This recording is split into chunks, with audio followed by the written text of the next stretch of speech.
Isa sa mga realidad ng ating buhay ay ang ating unti-unting paglimot sa mga pangyayari sa nakaraan. Sa paglipas ng panahon, may ilang bahagi ng ating nakalipas ang tuloy nang nawawala sa ating kamalayan at alaala. Gayunpaman, may mga yugto sa ating kasaysayan na dapat ay laging inaalala at sinasariwa dahil sa mahalagang aral na maaaring mapulot mula sa kanila. Malaking hamon ang pag-alala sa mga pangyayaring hindi naman natin naranasan o natutunan. Halimbawa, maraming kabataan ngayon ang hindi lubusang pamilyar sa katapangang ipinamalas ng mga estudyante mula sa iba't ibang mga universidad at kolehiyo sa Pilipinas noong 1970s bilang pagtuligsa sa mga polisiya at sa otoritarianismo ng rehimeng Marcos.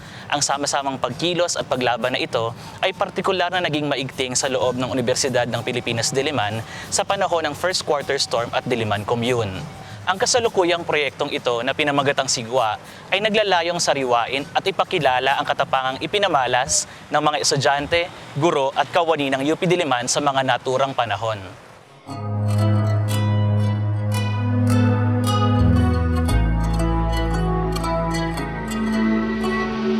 Noong panahong iyon, habang patuloy nagiging magulo at balisa ang kalagayan ng bansa, at sa harap ng diktadurang Marcos, nagpamalas ng paninindigan ang mga taga-UP na lubusang kinundena ang mga ginagawa ng pamahalaan. Sa pagpapamalas ng katapangan at paninindigan na ito, naging saksi ang mga gusali, daan, silid at iba pang lugar ng paaralan. Kaya naman maituturing na tunay na makasaysayan ang campus ng Universidad ng Pilipinas Diliman.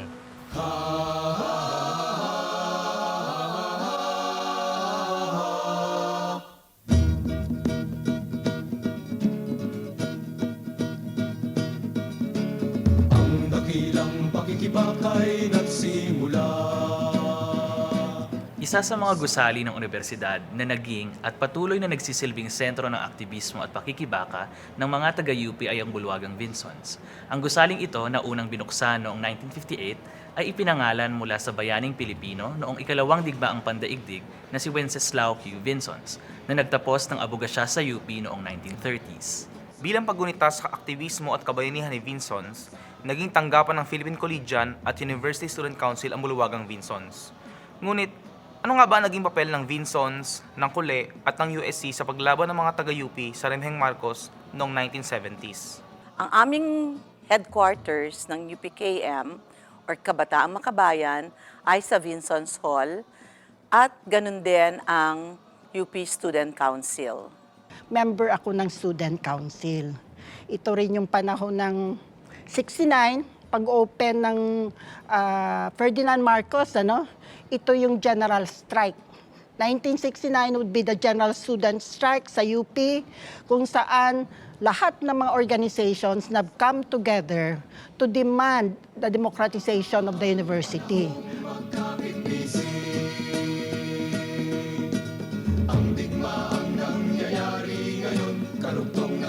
Yung mga issues na yun at the time, yung rising prices, mga pagtaas ng presyo ng gasolina.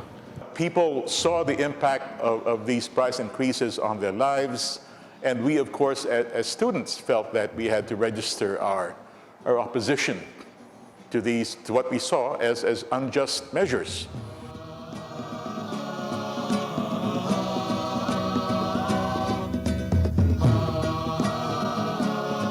Mula doon sa maliliit na grupo na nagtatalakayan sa Vinsons at sa iba-iba pang mga lugar sa campus, kapag nagpatawag ang student council ng mga mass actions, yung maliliit na grupo talagang lumolobo yan, nagiging marami at napupuno namin ang mga kalye, napupuno namin ang Plaza Miranda, napupuno namin ang harapan ng Congress na ngayon ay National Museum. Naalala ko, dito sa Vinsons Hall, may isang maliit na sulok doon, ang tawag ay trialogue.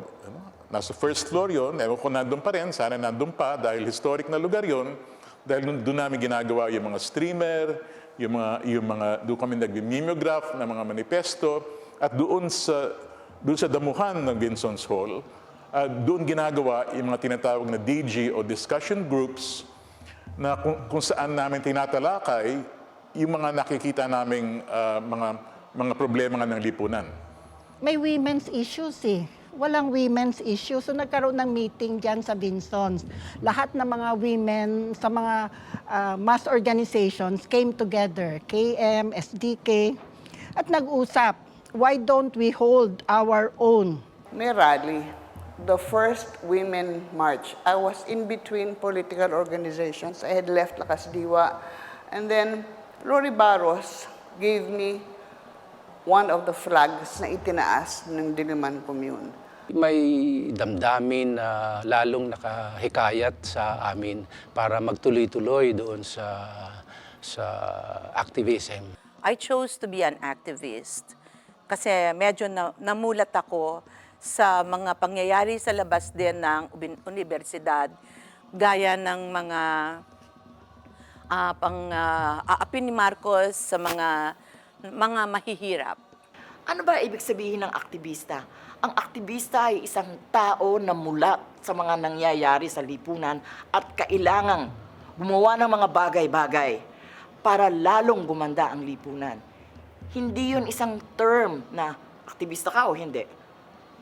Wala yatang term na gano'n kasi lahat ng estudyante, aktivista. Lahat ng aktivista, estudyante, enrolled man o hindi.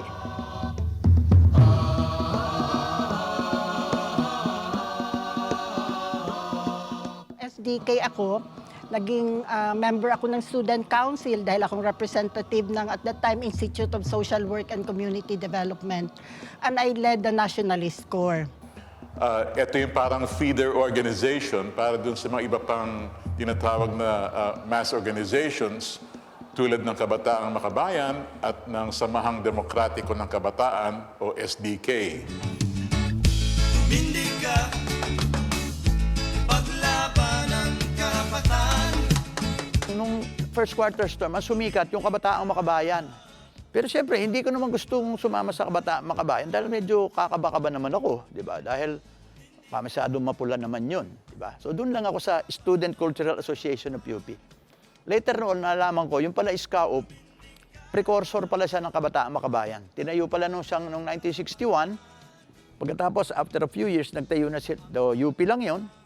So after that, noong 1964, nung tinayo na yung Kabataang Makabayan para maging national na. Saka hindi lang estudyante, kundi yung youth, no? Kaya youth and student sector. Pumasok ako sa isang militant student organization. Hindi ako nag-KM, Kabataang Makabayan o Kabataang Nakamaong, sabi. Medyo masyado silang militant for me. Doon ako sa SDK, tawag na Manila, samahang mga naka-double knit. No? Marami sa aking mga kaibigan ay mga SDK din. At marami din sa mga kaibigan na to ay nakasama ko sa Philippine Collegian, isa pang organisasyon na talagang minithi kong mapasok sapagkat manunulat nga ako, at ang Alpha Sigma Fraternity, na noon ay napakalakas yung nationalist na tradition. Tumindig ka, paglaban ng karapatan. Tumindig ka, ipagtanggol ang karapatan. 1970 was a great time to be in the University of the Philippines. Nasa defensive na si Marcos. Kasi yun na nga yung isang bagay na nakakaengganyo sa amin, yung matuklasan yung corruption. And among the issues that we dealt with, we discussed, ay yung krimen, yung mataas na presyo, mababang sweldo, yung kabulukan sa gobyerno. And all of this, nirelate namin sa kabuuang sistema.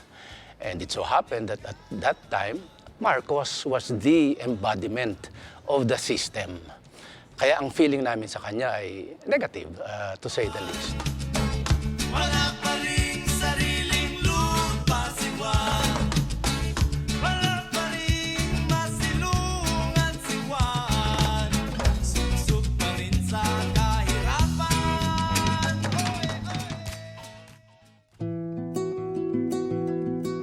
Kami ay narito upang matuto. Para sa mga estudyante ng UP Diliman mula sa malalayong dako ng bansa, Ang pagtira sa campus, partikular na sa mga dormitoryo o residence halls nito, ay sa mga bahagi ng kanilang buhay kolehiyo.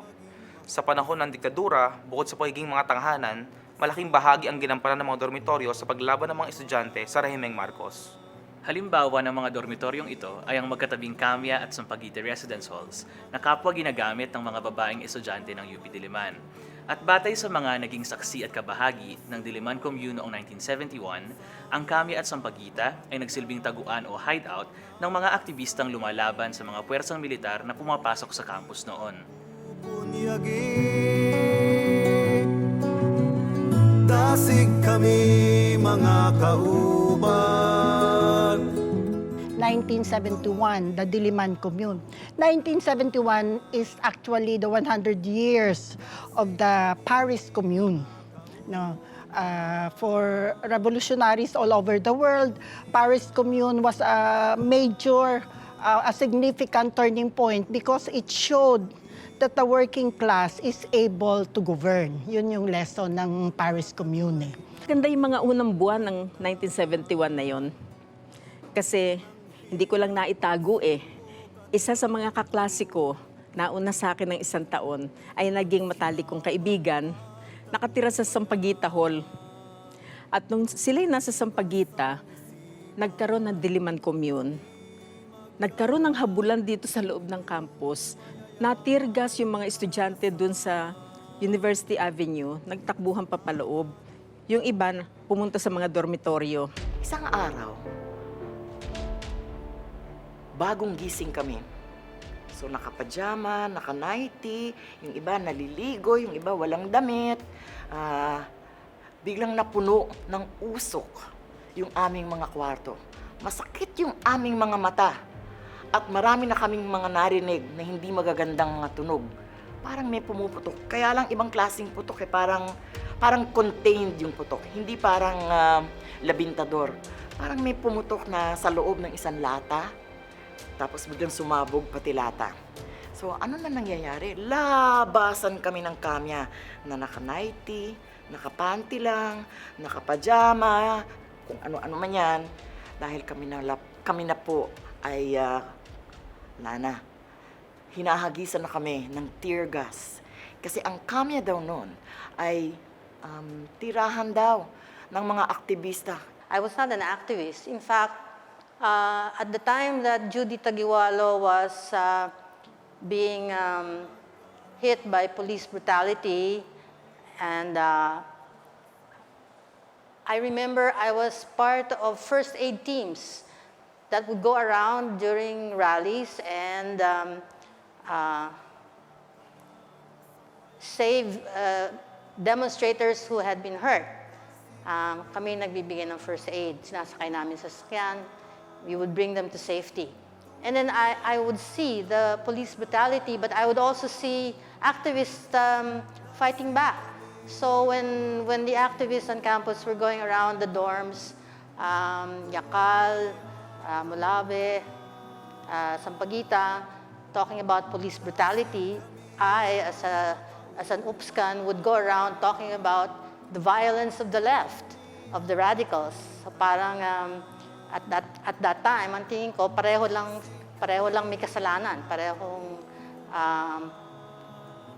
merong tendency na sa karahasan. Dati nung araw, kasi kahit martial na, gumagawa pa rin kayo yung mga nagpipintura ng mga ibagsak, ganyan. Tapos pag uwian na, hindi na kayo makauwi kasi may curfew. So, nakakasingit ako ng tulog sa kamya, sa Sampaguita dorm, sa area 2. Mga kaibigan ko na nagdo-dorm na kasi ng araw, mga teachers nagpapaupa. So, ang dami-dami namin tinutulugan, mga bahay at apartment ng mga kaibigan. Nakaupo kayo ng ganon. Kasi, you couldn't go home because there was curfew. But still, it was fun time. It was a great time to be alive because you knew that you just had to do something not only for your school, not only for yourselves, but for the country. Maraming mga nangyayari nun. Maraming mga nangyayari na hindi namin alam na magkakaroon pala ng epekto sa amin at sa bayan. Maraming mga nangyayari noon, na mga disco at mga hanggang umaga. Hindi ka pwedeng magpa-umaga sa disco kasi huhulihin ka.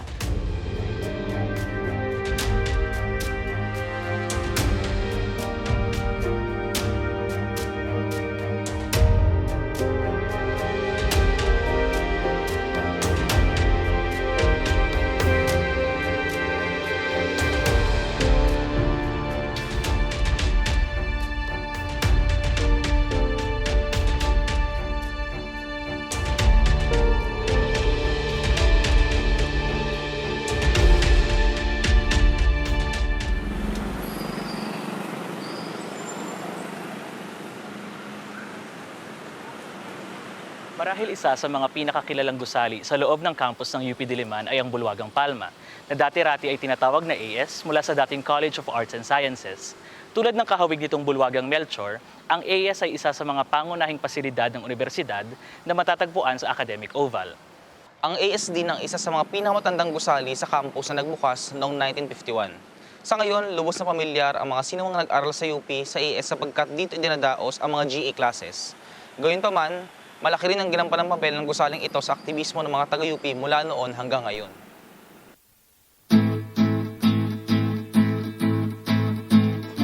Para kanino ba tayo?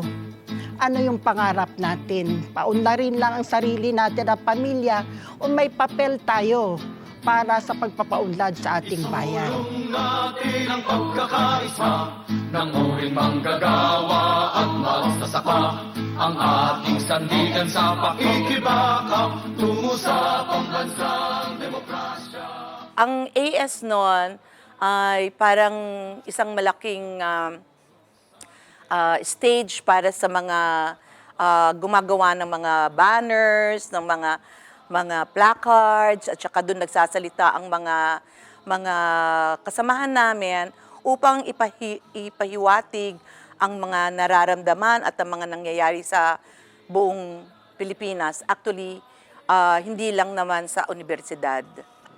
Meron ng kamalayan tungkol sa lipunang Pilipino yung mga estudyante ng UP. Yung pagiging estudyante ng UP, hindi yun pwedeng ikahon sa loob ng dinding ng classroom. Ano? And from a very studious student, my universe in UP exploded, and that's where I learned. I got my real education in the real world. No? At some point, our academics, of course, suffered a bit because of all the time we were spending in activism, which, of course, we thought was time very well spent. Because one of the first things that you learn as an activist is that education doesn't take place only in the classroom. At napaligiran kami noon na napakaraming mga pangyayari, mga bagay-bagay na talagang nagmulat sa aming kaalaman tungkol sa lipunan at sa mga suliranin nito. At kung ano ang aming magagawa bilang mga batang mamamayan, bilang mga estudyante, para mahanapan ng lunas ang mga suliraning ito. Gusto kong matapos ng pag-aaral. Pero yung panahon na dinatnan ko sa UP was very interesting, very exciting. Kasi may turmoil sa campus. Napansin ko may mga maliliit na grupo na nagtatalakayan tungkol sa history, tungkol sa basic issues of the day. And then nakatulong na ang aking professor sa history ay very progressive. So marami siyang itinuro sa amin na hindi ko alam tungkol sa colonial past ng Pilipinas. At ako'y naging very interested. Pero siyempre, academic ang aking curiosity. But the more I read and asked questions, lalo kong na-realize na higit sa akademya yung kailangang malaman ng mga kabataan. lulubin at malalayain natin ang kalunsuran. At ating itatatag ang isang lipunang malaya sa isang revolusyong sosyalista hanggang mapawi ang pagsasamantala. At ating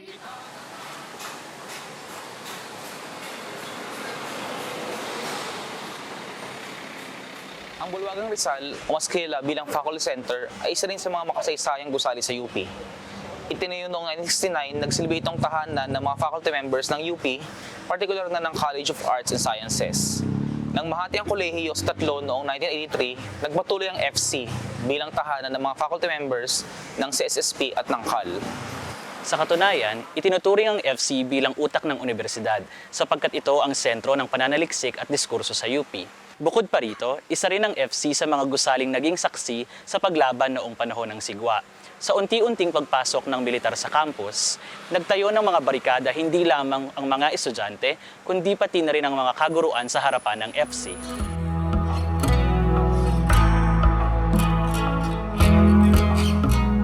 In February 1971, I distinctly recall isang series ng events ito na kasama na dyan ang desisyon na barikadahan ang campus. Sapagkat may nababalitaan nga namin, napapasukin kami ng mga militar noon. So there was a certain point when, as a form of protest, hinila namin yung mga silya, yung mga lamesa, at binarikadahan namin itong University Avenue para nga ma-establish na isang commune o komunidad ang UP na hindi pwedeng pasukin ng kahit sino-sino lang. That morning, nilakad ko yung mula sa bahay namin sa Cubao kasi jeepney strike nga hanggang sa UP, dumaan ako sa Katipunan. By the time I got to the Katipunan, the Balara entrance, meron ng mga barikada ron. This was the entrance noon sa gilid ng Vincent Hall ngayon. Nag-walk out ang mga English major sa klase. Sabay-sabay, kasama yung mga placard, humihingi ng kabuluhan doon sa English department. Walk out, mahirap yon sa isang malapit ng graduate na estudyante. Lalo na yung mga vying for honors pa. I-walk out mo yung mga teacher, nung panahon na yun, may mga terror teachers. Baka masingko. Pero hindi bale. Yun ay sinuong na panganib, kumbaga. So when the suspension of the writ of habeas corpus happened in 1971, Ferdinand Marcos, President of the Philippines, by virtue of the powers vested upon me by Article 7, Section 10, Paragraph 2 of the Constitution, do hereby suspend the privilege of the writ of habeas corpus. nag-decide na akong totally iwan ang university at mag-underground. So we stayed in a house na doon na kami kumikilos from that underground house. Tawag nila underground, but it's, of course, overground. And nahuli kami dahil under surveillance na yung mga, marami kami doon na mga tanyag na mga prominenteng mga tao. A lot of my contemporaries were already arrested by that time. We were the ones who led the first protest from the UP campus. We gathered the students at the Arts and Sciences steps, and we marched to Katipunan Road, to Marinol College at that time it was called, and then to Ateneo. And we held one of the very first protest actions on the suspension of the writ of habeas corpus, which of course paved the way eventually for the declaration of martial law. February 3, February 12, February 18, tuloy-tuloy ang protesta, umiba na ang content. Ito na yung pag-uugat. Bakit tayo may mga problema? Bakit napakataas ng tuition? Bakit walang lupa ang mga magsasaka? Bakit ang mga manggagawa napakababa ng sweldo? Ito na yung attempt at providing a national democratic analysis. Dito mo una maririnig ang tatlong ismo. Imperialismo, feudalismo, burokratang kapitalismo. Yung imperialismo laban sa paghari ng mga Estados Unidos dito sa Pilipinas, no? Parang kontrolado pa rin ng US ang kahit na malaya na tayo, US ang nagkokontrol pa rin sa hindi lang sa gobyerno kundi pati sa ekonomiya, lalo na sa ekonomiya natin ng time na 'yon. Hanggang ngayon naman malakas pa rin ang US na negosyo dito sa Pilipinas, ano?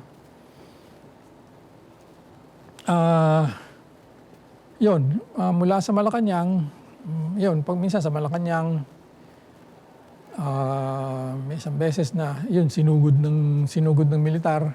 So nagtakbuhan na, kasama kami sa mga reporter, kasama kami sa nagtakbuhan, nakitakbo rin kami, nakitago rin kami sa mga bahay sa malapit sa Menjola, ganun.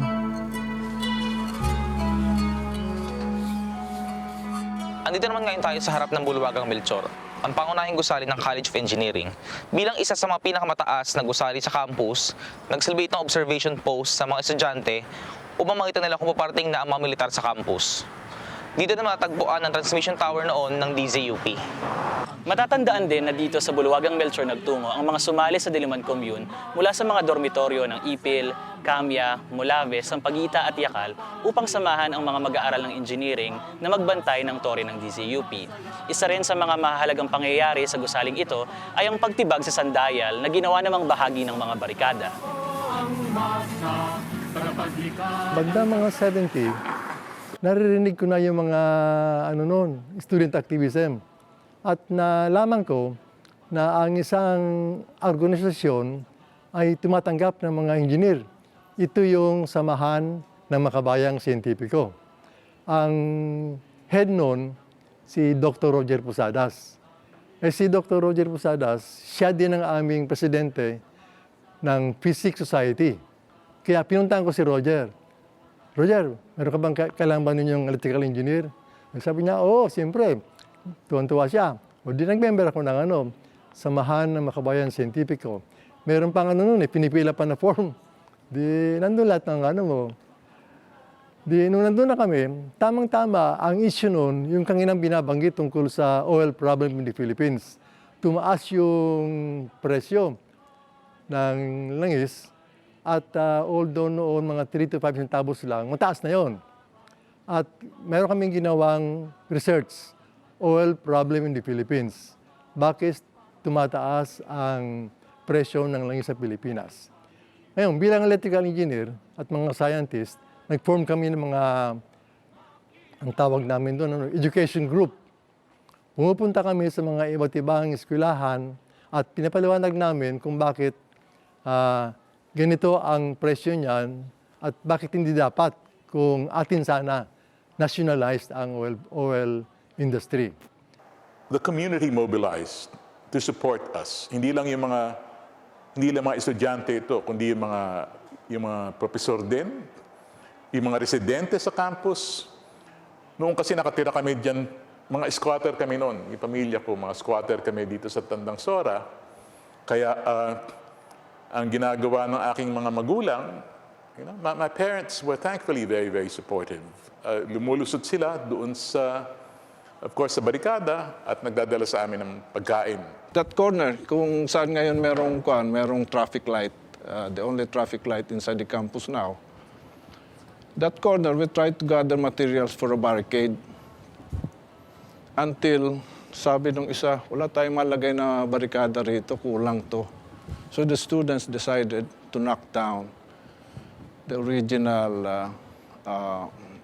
sundial, which stood at the corner of that building, Melchor Hall. Tinulak namin yon hanggang sa bumagsak kasi matibay nun. And then we pushed the steel barrier, and it made for a very nice barricade on that corner. May isang kwarto dun sa AS hindi ko matandaan kung room 136 yun, na naging DZUP o yun ang istasyon ng UP noon. Hindi pa yung MASCOM noon eh. Ang DZUP nasa AS. At yung mga estudyante, sila ngayon na nagpatakbo ng radyo ng UP Diliman. Kaya walang hinto yung broadcasting nila. Magsisimula yan sa, ito ang DZUP, ang tinig ng malayang komunidad ng Diliman. Yung samahan ng progresibong propagandista, may mga anchor yan, may programming eh.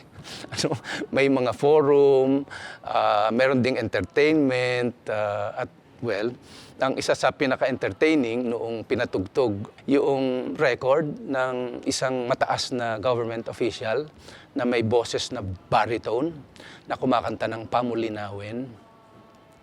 At batay sa istorya, ang kinakantahan niya ay ang kanyang lover na isang starlet na Amerikana. Walang hinto. Kasi pag huminto sila at lumabas ng kwarto, hindi na sila makakabalik doon sa kwarto dahil ipapadlock na yung kwarto. Kaya kailangan patakbuhin ng tuloy-tuloy. Nasaan kami nung panahon na yun? Isa doon sa mga announcer ng DZUP na yun ay isang kaklase namin. At dahil nasa English Club kami magkakasama, malapit kami sa isa't isa. Habang siya ay nagbo-broadcast ng tuloy-tuloy doon, walang pahinga yun talaga. Walang labasan ng kwarto at walang pagkain sa loob. Kaya, yung mga English majors ngayon ang nagdadala ng pagkain doon. Nakapadlock sila sa loob.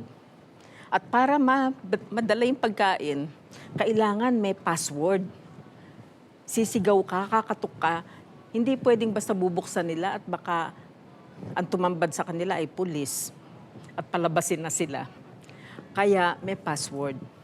Hindi ko pwede sabihin yung password kasi ito ay isang masamang salita. Kailangan masensor. Pero yun yung password. Pagkatok mo, sabay sigaw ng, yun.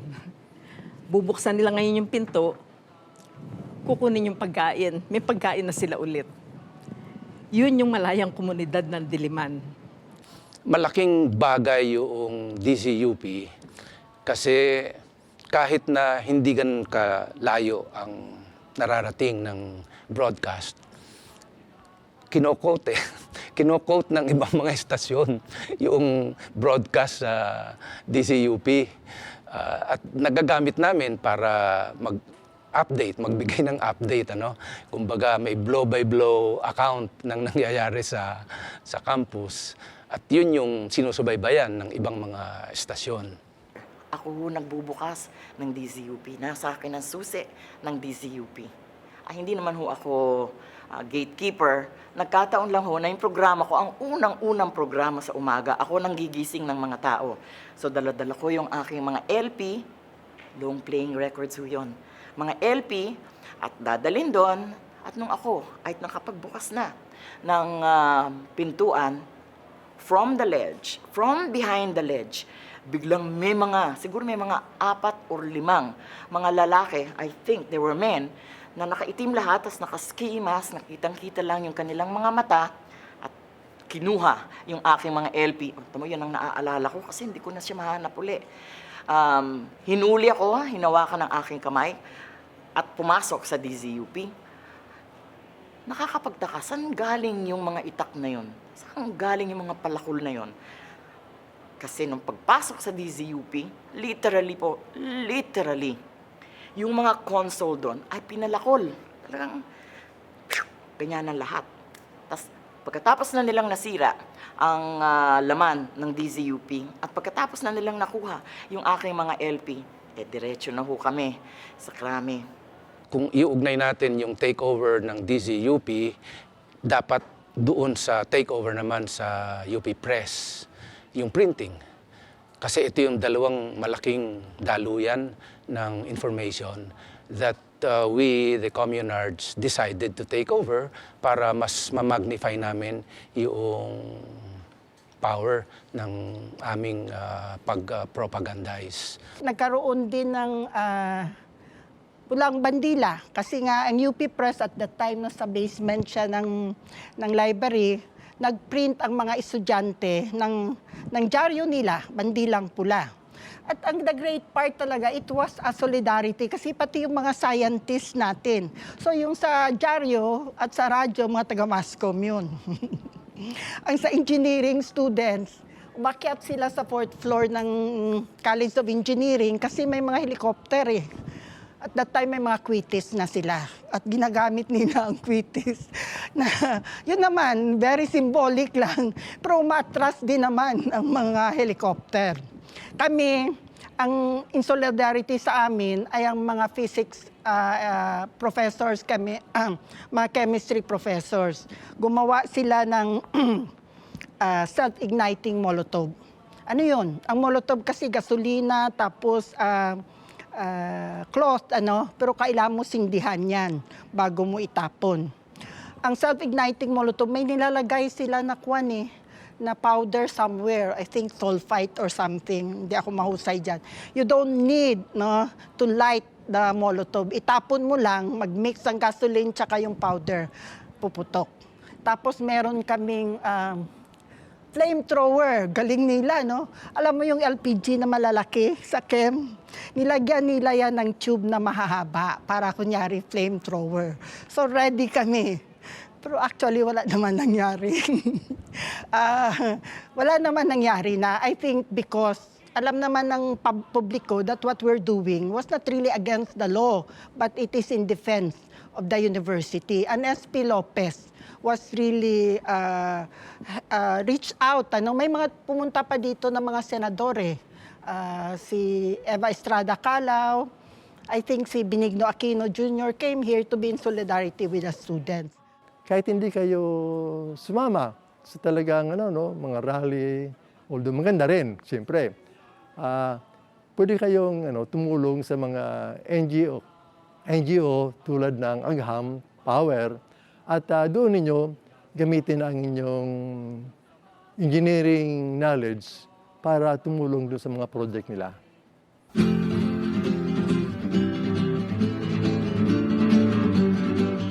Sa kasalukuyan, isa ang bulwagang Plaridel sa mga sentro ng aktibismo sa UP Diliman. Itinayo noong 1965, ang gusaling ito ay ipinangalan sa bayani at kilalang reformista na si Marcelo H. Del Pilar. Mula noon hanggang ngayon, patuloy ang paglaban ng mga estudyante at kaguruan ng Plaridel. Matatanda ang naging saksi ang Plaridel sa pagbubuo ng Diliman Commune dahil na rin sa lapit nito sa University Avenue. Sa katunayan, sa tapat ng Plaridel nagtipon-tipon ang ilang estudyante nagbabantay sa barikada ng commune. Makikita rin mula rito ang mga naging iringan at engkwentro ng mga estudyante at militar sa University Avenue. Huwag mong naising ika'y mabuhay kung ang kalaya ay pangarap. At that time, parang bago pa lang ang building, ang Plaridel Hall. In fact, institute pa yata ang tawag sa college, hindi pa College of Institute of Mass Communication, IMC. At that time, meron ng isang organization na nakabase sa IMC, SPP, Samahan ng Progresibong Propagandista. Naging miyembro ako ng Journalism Club at yung isang organization namin na Samahan ng Progresibong Propagandista. Yun ang munting papel ko sa mga pangyayari ng Diliman Commune. Kasi kami sa organization namin, we used to dish out mga manifestos, mga press releases, pag merong malalaking events, mga rallies, mga kahit anong event. So, ang bilang member ng SPP, natural na kumikilos kami tungkol doon sa mga issues at that time. So these were students of the institute at na-organize nila ang kanilang sarili on the basis of yung kanilang kurso. So propagandista, journalists. In the same way na sa fine arts, meron na ring nabuong organisasyon na ang basis ng Unity, sila ay fine arts and architecture students. Yung nagkakaisang progresibo, artista, arkitekto. Sa College of Engineering, meron din. Alam ni Mon Ramirez ito. Progresibong Inhenyeriya, oh my God, Progresibong Samahan sa Inhenyeriya at Agham. PSIA. Anyway, sinasabi ko lang ito para i-illustrate na sa campus by 1971, ganun na ka-solid ang organizing. Sa bawat kolehiyo, may mga organizations. Anyway, going back to Plaridel Hall, nakita namin from the University Avenue, yung Plaridel Hall, marami nang nagmamass up. Siguro ito yung mga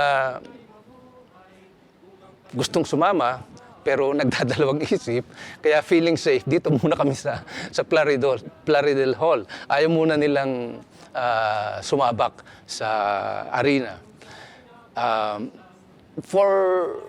Sa duration ng Diliman Commune hanggang February 9, ang Plaridel Hall ay naging isang base, kumbaga, base ng mga communards. Tawag namin communards kasi commune no? Diyan nagtitipon-tipon, pero ang nagtitipon lang dyan yung matatapang.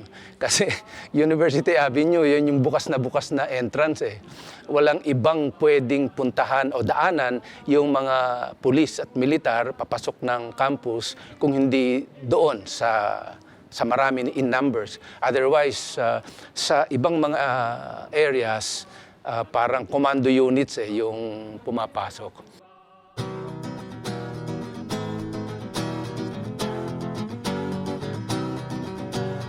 Kahit kay haba ng lalakbay. Ang Quezon Hall ang nagsisilbing administrative building hindi lamang ng UP Diliman kundi ng buong UP system. Ito ay tinayo noong 1950s mula sa disenyo ni Juan Nakpil. Ang gusaling ito ay direktang nakaharap sa University Avenue, ang naging sentro ng mga unang araw ng Diliman Commune. Paano nga ba nagsimula ang commune? Nagsimula ito noong unang araw ng Pebrero 1971, kung kailan nag-umpisang magbarikada sa University Avenue ang mahigit 100 estudyante kasama ang ilang tsuper at operator ng jeep upang harangin ang pagpasok ng mga sasakyan sa campus. Ito ay protesta sa pagtaas ng presyo ng gasolina at patuloy na paghihirap ng mga Pilipino sa pagsisimula ng ikalawang termino ni Marcos. Dahil sa nangyari, nakatanggap ng ilang reklamo ang Pangulo ng UP na si Salvador P. Lopez at humihiling ang mga ito na ipatanggal ang mga barikada. Inutusan naman ni SP Lopez ang mga gwardya na alisin ang mga barikada, ngunit hindi naging matagumpay ang aksyong ito. Noong araw ding iyon, nasaksihan ang isa sa mga trahedya ng commune, ang pagkamatay ng isang estudyante. Ang magbuhos ng dugo para sa bayan ay kagitingang hindi malilimutan. Ang buhay na inialay sa lupang mahal, mayaman sa aral at kadakilaan. May general strike ang mga drivers dahil magtataasan na naman ang presyo ng gasolina. And because they were organized, they would prefer, the rollback of the prices of oil rather than taasan yung mga pamasahe kasi alam nila hirap din ang mamamayan. So in support of the drivers' demand na rollback, nagbarikada ang mga UP students. And when the students were starting to protest on campus over the oil price increases, I was studying for an exam. And a friend of mine, 2 years older, also an UPSCAN, but also beginning to be awakened to activism, chided me for sitting in the council room studying for my exam.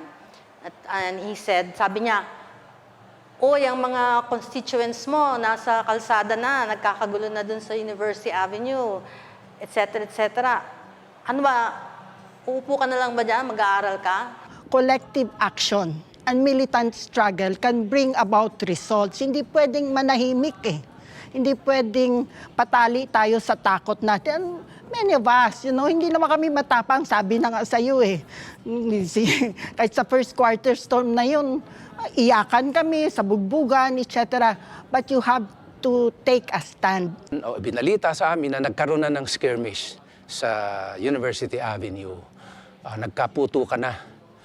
Kasi mukhang ang UP Security tried to remove the barricades.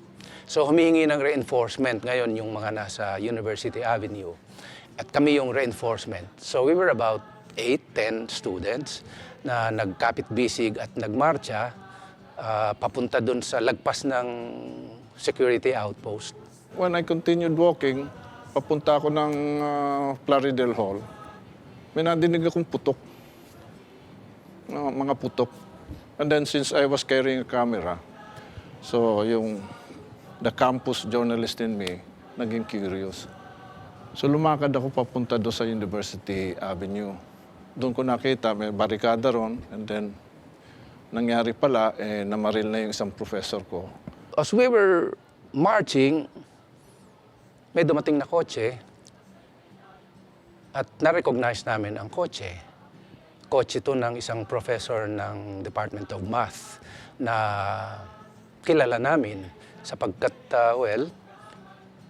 ayaw niya sa mga aktivista. Si Professor Campos was a very rabid anti-activist professor. So, yung sa isang session niya, mag-aano kami magro-roll call siya for so long kasi ang daming estudyante dahil pag 100% ang attendance mo, siguradong pasado ka na. So, magro-roll call siya for 15 minutes yata. And then, he will spend the next 15 minutes ranting against the students, the student organizations, and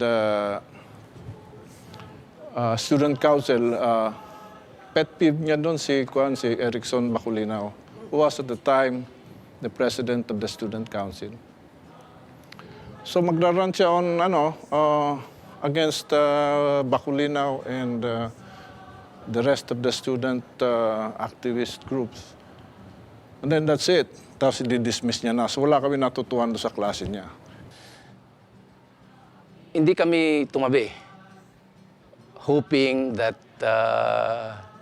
siyang titigil. Hindi tumigil. So siyempre kami nagtalunan sa sidewalk, sa island. And pumarada siya, bumaba ng kotse, pumunta sa likod, binuksan niya yung trunk, kumuha ng rifle at pinagbabaril kami.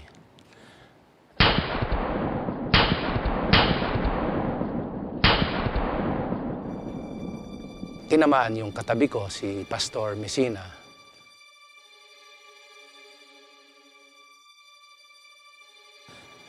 Madugo ka agad.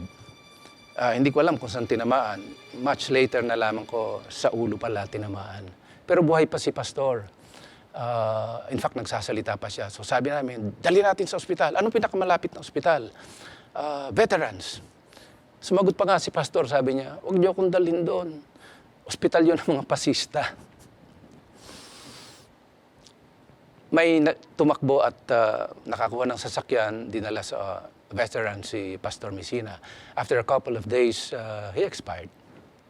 Anyway, kami naiwan, nakadapa kami kasi yung professor was still firing at us until dumating ang security na ulit, and sa kanilang pamamaraan, na-disarm nila ang professor at nahuli nila. But the students were so angry na yung kotse niya na vintage 1950s yata, sinunog. I was taking pictures that time. And then after that, the students went up to Quezon Hall to confront President S.P. Lopez. At, frankly, sinugod namin siya. We were so unruly. Sigawan, may umiiyak. And the president was there, and he was brave enough to let us in.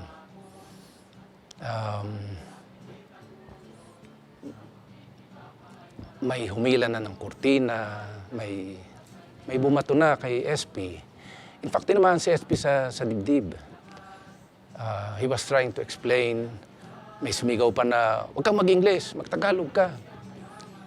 Anyway, Erickson Baculinaw tried to calm us down. At kumalma naman. That was what galvanized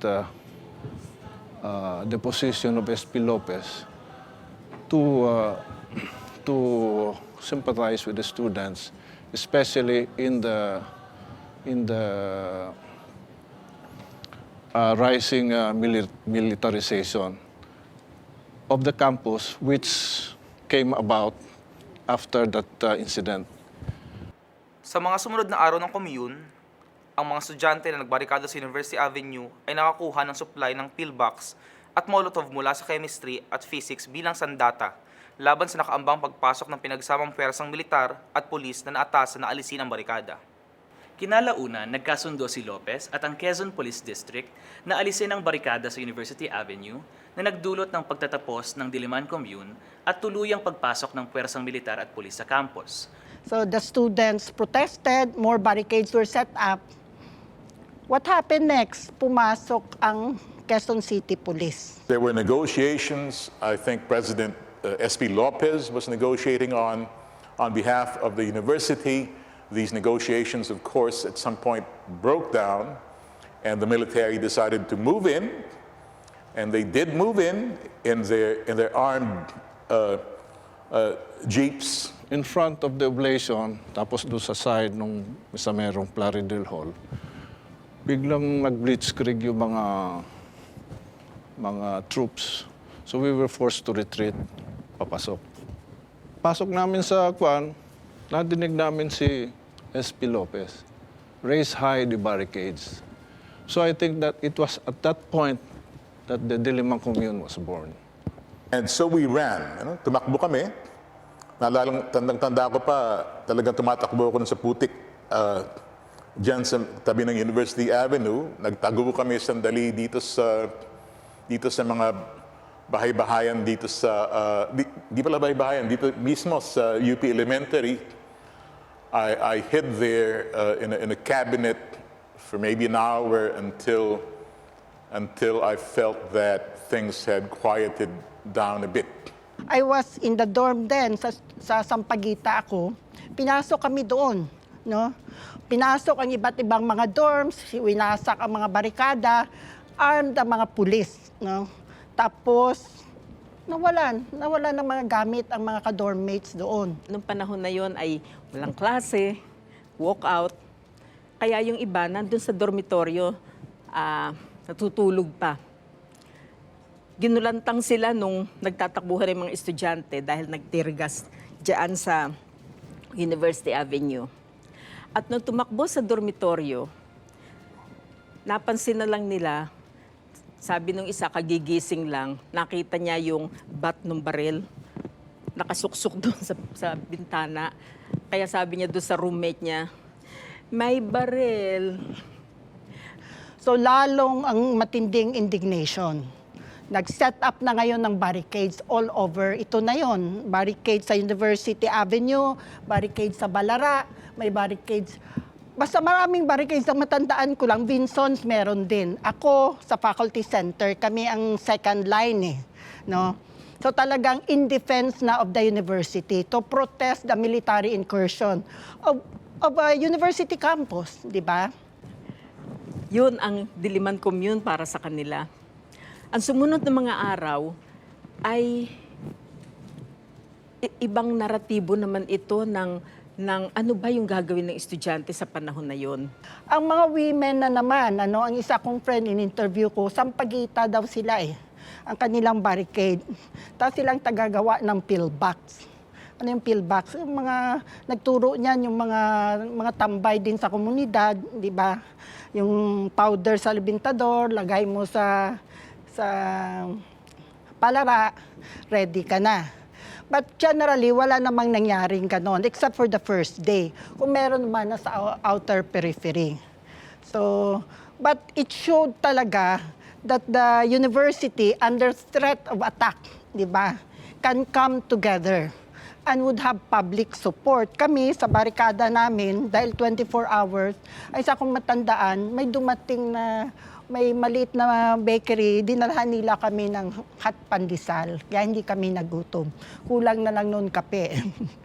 But generally, ganun pati yung mga estudyante. So the whole campus, and even the faculty came out with a statement supporting the setting up of the Diliman Commune. Nag-end siya after negotiations already.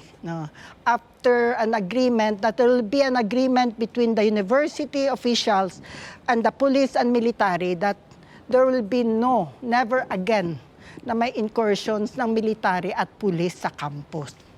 Again, I would like to acknowledge the major role that President S.P. Lopez, who at that time really showed what a UP president should be in solidarity with the students, in support of academic freedom, at in being fearless.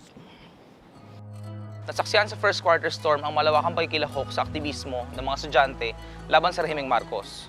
Sumali ang mga ito sa protesta, sa mga strike, kasama ang mga gawang na abuso at naghihirap dahil sa bagsak na ekonomiya at patuloy na pagtaas ng bilihin sa panahon ni Marcos. Ang mga pangyayaring ito ay nagresulta sa Diliman Commune na naglayong labanan ang mapagsamantalang rehimen. Ang commune na ito ay nakatulong upang magkaroon ng mga paglaban at protesta ang ilang campus tulad ng UPLB, UP Manila, pati nila ng Far Eastern University, Lyceum of the Philippines, San Beda at De La Salle University.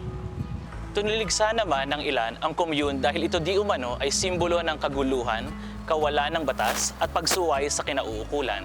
Gayunman, ang mga nasabing protesta tulad ng FQS at commune ay nagsilbing lugar upang pilitin ang pamahalaan na ibalik sa mga mamamayan ang kanilang mga karapatan, labanan ng kahirapan at pananamantala at humiling ng tunay na pagbabago para sa lahat.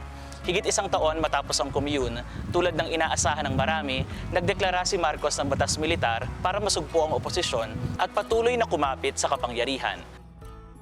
September 21, actually 23 na namin nalaman yun, nagkaroon ng martial law. Nandun kami nung ideklara ang martial law. Minsan may makikita kami sa TV na may muka nalalabas doon. It is hereby declared. Martial law in accordance with the powers vested in the President by the Constitution of the Philippines. I assure you that I am utilizing this power for the proclamation of martial law vested in me by the Constitution for one purpose alone, and that is to save the Republic and reform our society. Sa halip na napigil ng repression, ng declaration ng Proclamation 1081, ang movement lalo siyang lumakas.